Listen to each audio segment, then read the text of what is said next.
tonight we are going to make some sheet pan nachos. It's something that is very easy to individualize for our family, and so we eat it quite often, at least a couple times a month. And so I just thought I'd give you my makeshift recipe. For large family, nachos are really hard to keep as leftovers. I mean, some people might eat them as leftovers, but we put it in the sheet as a sheet pan nachos. All the toppings go on top, so it can get a little bit harder to have leftovers, but I thought I'd bring you along and show you how we do it.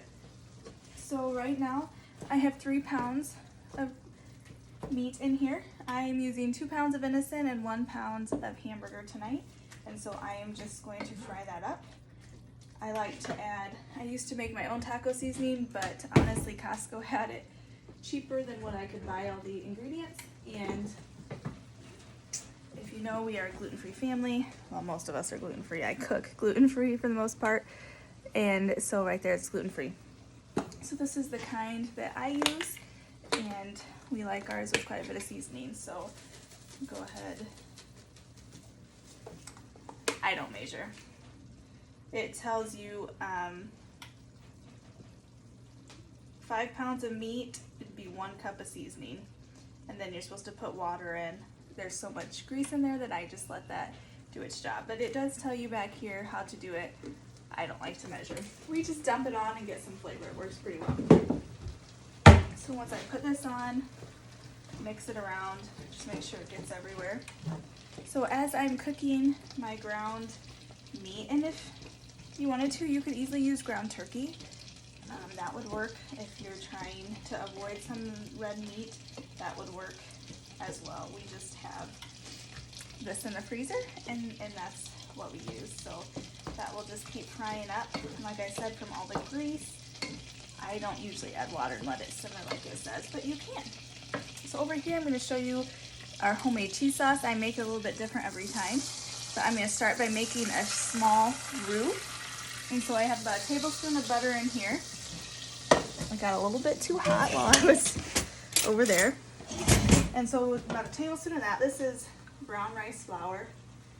And then I'm going to sprinkle in about a tablespoon of the flour. I'm going to make a roux here.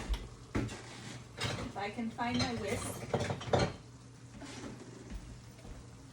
I need to get a new whisk because you're not supposed to use this on these pans, but here I am.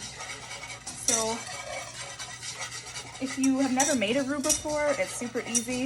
It's just butter and flour, and it makes it a little bit thicker. So I'm going to add just a little bit more, and it's usually about a 1-to-1. So if you use 1 tablespoon of butter, then use about a tablespoon of flour, or you could use a starch like a cornstarch or tapioca starch, but you don't usually need to use quite as much if you do that. So now I have my roux. I'm going to add some milk to it and let that get in. I don't want to have it too high, or if I leave it without stirring it too long, it's going to get clumpy, and nobody wants a clumpy sauce, right? So I'm just going to let that cook down a little bit. I didn't put very much milk in. As you can see, I didn't measure once again. But I'm going to say that would be a little less than 1/4 cup probably. I put just enough because I want it to start, I want it to be thick but not super thick, and I don't want it to clump like I said. So now that I have that warmed up a little bit, I'm going to stir this meat again over here and keep it going. I love black beans in my taco meat, but I have a 4-year-old who won't touch anything with a bean in it. So I don't often add beans anymore to it. So lots of times I'll have beans on the side, or since this is going to be a sheet pan nacho, I could put beans towards the back. I am out of black beans. I have some dried black beans, but I didn't think about prepping those ahead of time. So we just have this. You look at this now, it's been bubbling. It's gotten out a little smaller. So now I'm going to take my cheese.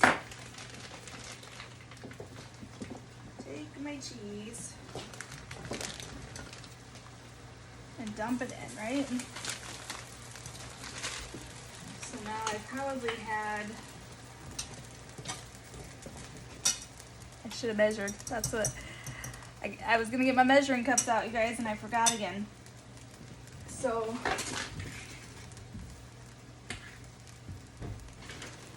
this is the cheese we have. Lots of times I like to use a cheddar, but this is what I have right now. So, I'm gonna start using this. So we just got home. Oh, hello. This is getting thick. So I am going to add Anna Rotel. That's going to give it plenty of liquid, so it shouldn't thicken up too much.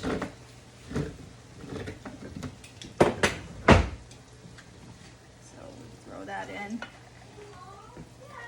It's going to give it some flavor. Stir that in there. You can see if it's getting pretty stringy, mine's getting a little stringy, I'm going to add some more milk to it. So this is why, just a little at a time, not very much, because you don't want too runny of a cheese sauce, obviously. Nobody wants that. But so this is on kind of low heat, and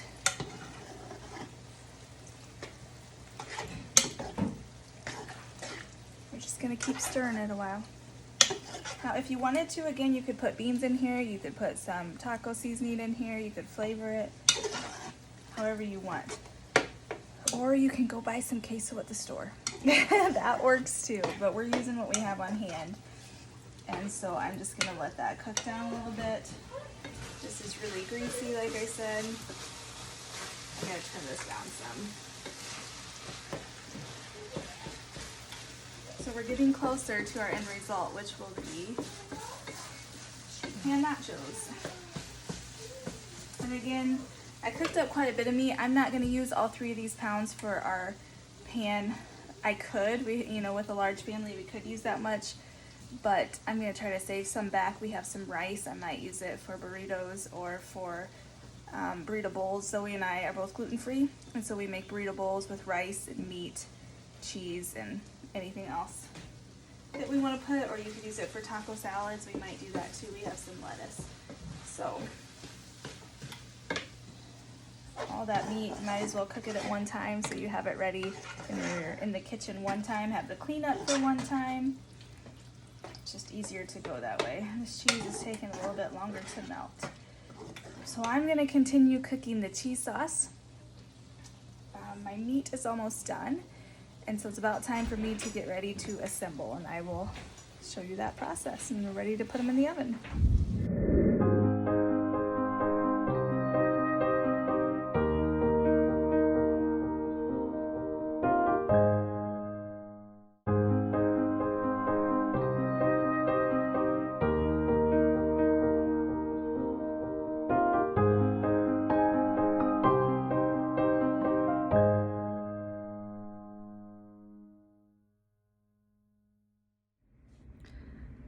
Overall, the nachos were really good. We had our dairy-free section, our 4-year-old friendly section, and then we had, everybody else had the same.